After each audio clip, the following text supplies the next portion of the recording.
Welcome to episode 51 of the Focus Cast. On this episode, we're talking about smart exercise equipment. Ooh. So what's the point of all these machines with screens, bro, and paid subscriptions? And does tracking this data even make us healthier? That's a great question. On this episode, we discuss the pros and cons of smart exercise equipment. And how it relates to focus in this bitch. So let's dig in. Let's do it, bro.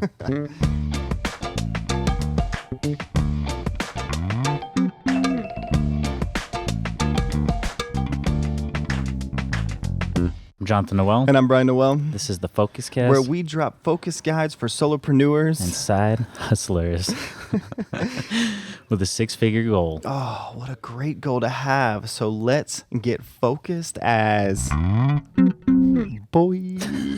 Best intro ever. Nice. So, we've got a little bit of a problem. What's that, in bro? Society, bro, for a lot of us. Exercise is a critical component of focus, right? Yes. But here's a problem. We don't exercise enough. So today we're talking about smart exercise equipment and if they make sense, if all this smart technology in our equipment makes sense for anyone, or is it just another marketing ploy to get our data and farm us out? Does tracking this data or having virtual trainers make us more likely to work out? So we got three bullets here to cover, three stats to answer that question. Yeah. Got a nice little stat here. Hit the first one. Exercise to increase focus. Yeah. All right. So this is coming from the CDC. Regular physical activity is one of the most important things you can do for your health. Ooh. Being physically active can improve your brain health, help manage weight, reduce. What did I say? Brain. No, I was just reinforcing my brain. bad, sorry. Manage weight, reduce the risk of disease, strengthen bones and muscle, and improve your ability to do everyday activities. Don't you want to be able to do your everyday activities? I'm thankful every day that I'm healthy enough to do my daily activities. So exercise is important, bro, but here's the problem. What's that? We don't exercise enough. Really?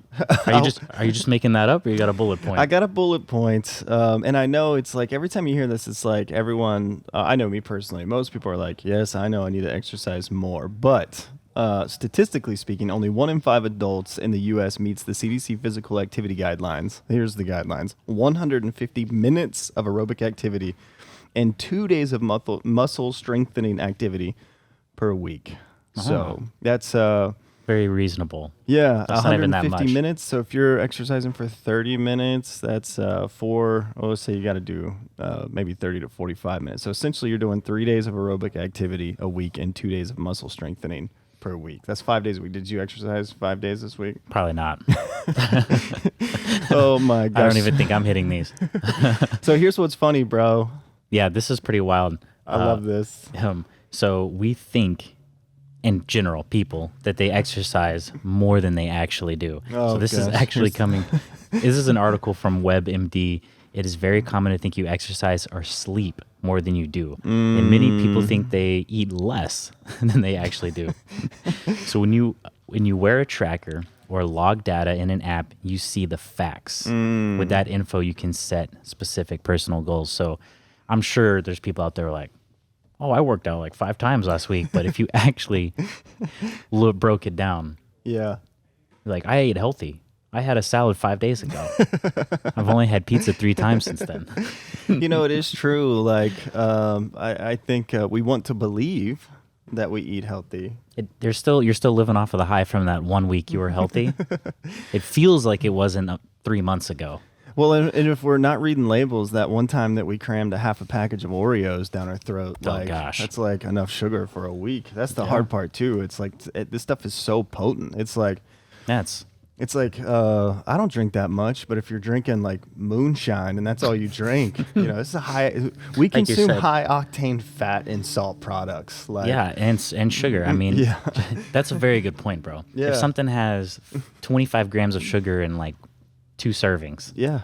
You know, I mean, that's the freaking heroin of the sugar world. I mean, it's true. A little bit goes a long way. And you know those little soda cans? They're so cute. And you're thinking, I'm not even drinking a big 22 ounce. It's still like 25 grams. It's still 25 grams. It's still like 80% of the sugar intake you should take. So it's like even sometimes we convince ourselves like, oh, I only had a mini soda, Yeah. but it's like, no, man, that was. Yeah. The mini goes a long way. So the problem is exercise does increase focus. We don't exercise enough, but we think we do. That's plain and That's the simple. problem. That's kind of a problem. Oh Right. my gosh, but we have a solution, bro. Right. So we're gonna hit a couple solutions here. That's right. If smart technology helps you exercise, so you just have to try it. Yeah. I mean, try exercise. plain and simple. You have to try it because this is an article from the National Library of Medicine. There's actually not a lot of data on this. Yeah, it's all new. It's all new. It is unknown to what extent this technology leads to increases in activity levels over either a short or long term. Yeah. So they don't even have the data yet. Yeah, I mean, you just got to be a little introspective here. Yeah, and think about what kind of person you are. Yeah, if you're not exercising a bunch, try it, right? Yeah. This is also from same article. Overall fitness technology has the potential to significantly impact public health. Don't you love? I mean, at least it's a good journal, but it's like, we don't know yet, but it might. Pretty much. Long story short, you just have to look at yourself. Yes. You know? But here's a little study, again, National Library of Medicine, goal for two groups. So they had two groups in this study. Group one used a pedometer to self-monitor increase with a goal, increase 5% weekly. Oh, here we go. Sorry. Use a pedometer to self-monitor and increase 5% weekly with the goal of 10,000 daily steps by the end of the program. So that was group one in this study. Mm-hmm. And then group two was given educational materials about health and physical activity. So I love this, right? Like we read about all the time how we should exercise or we should do these things. So the difference in these two groups was one group was very typical. Here's some education. The other group, they actually had some measurement. They had a pedometer and they had a goal. They saw That's the difference. numbers. So what happened in this study, bro? What was the results? All right. So the intervention group showed a significant increase in steps at 3 months and significant decreases in BMI, body fat, and waist circumference. Wow. Importantly, these results remain significant 3 months after the completion of the intervention. So that's what's cool about this study. Yeah. So they saw the numbers. They had a goal. Yeah. 5% a week till whatever 10K daily. And they kept it up. Yeah. So it's like once you we talk about habits a lot, and we'll definitely talk about habits more again this year. But once you form that habit, so for 3 months they created the habit of using the pedometer to self-monitor with a very specific goal, and they maintained it. Bro, you're telling me you can't create a habit and just be healthy by reading about what to do to be healthy? I read every day about all the shit that I'm doing incorrectly. I need some structure. So it goes to this next bullet, right? So measure what matters. I don't know if you've ever heard that, but from a business standpoint, I love that quote. In a business, we can measure a lot of things. You can measure millions of data points, but at the end of the day, we need to measure what matters. Yep. Reason being, a couple studies here. To get started, focus on the one thing to track. This is Peter Alperine, MD, a San Francisco tech entrepreneur. When we look at measuring our health and look at opportunities, again, if you're kind of a measure nerd, yeah, because you don't want to get analysis paralysis. Yeah, where you're looking at all these numbers and you're like, what, like you're just tracking too much. If you think you're working out more, but really you're just sitting down before a workout and spending 30 minutes on what you're going to measure. There's probably people like that. It's not me, but I can imagine. Yes. You got the spreadsheet, the super over-organized, Yes. Like, I love working out because I can make another spreadsheet. Yes, yes. And WebMD article talked about it's tempting to have a long list of stats you want to track. Just keep it simple, and that's why this 10,000 steps a day. I mean, now with this, like you said, with this article, 10,000 steps a day with the goal to increase 5% weekly. Yeah. Real simple. And you can wear, there's so many different smartwatches. They can tell you every single day. They can even like shock you if you haven't made your steps, Mm-hmm. So how do we do that, bro? How do we measure what matters? What's some ways that we can do this? All right. So we're going to bust out a dirty word here. Uh-oh. In modern times. It's called accountability. Oh, I'm just kidding. Who wants to be accountable to this? No. We're looking at 3 ways to be accountability. Everyone's different with exercise. Yep. Some people need different things. All right. I think some people who are competitive might need a group. Yes. But yeah, find a friend. So here's another article from the National Library of Medicine. In addition to behavior change techniques that focus on the individual, it is also useful to examine the effects of social factors for increasing physical activity.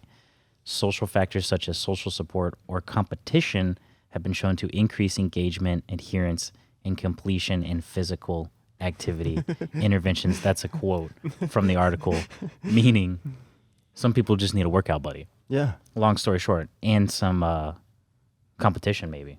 Yeah. Oh man. Like- Everything's a little better when there's a competitive edge. Yeah, without a doubt.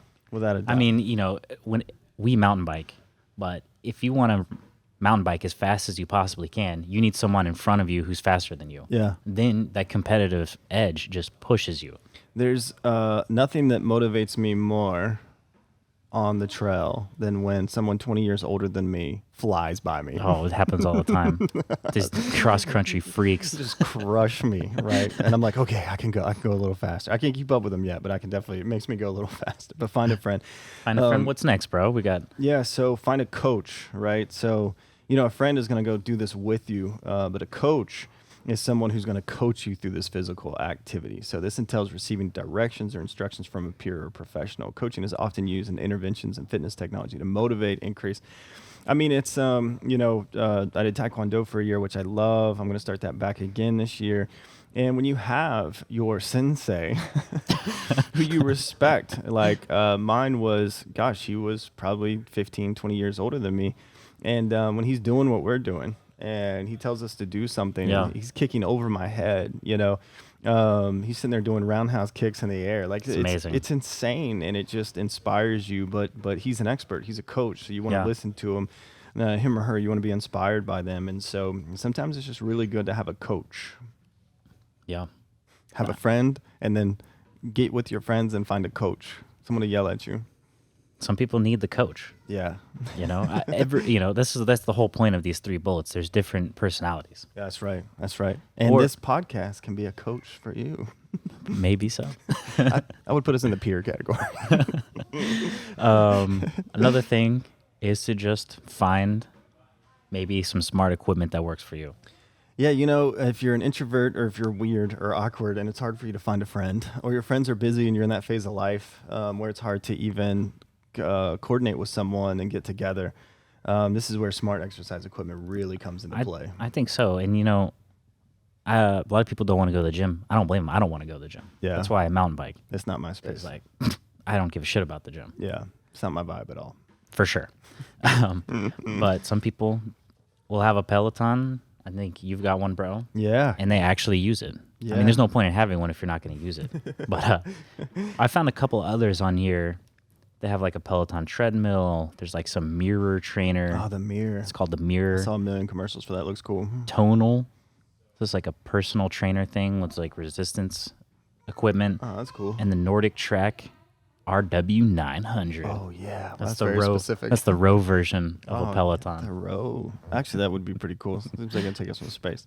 So yeah, the Peloton's been pretty cool for us. So we got a Peloton, I guess about 2 months ago. I'm most excited about the Peloton because we mountain bike. Yeah, exactly. So when it's raining, like right now, it was dumping rain all night. Trails All are night. gonna be slush. Yeah. You really can't go. Yeah, and I can just go downstairs in the basement and I can ride, and it's super quick. Yeah. The other side of the Peloton that I really like, man, that is loud. I think there's a kid somewhere in the studio.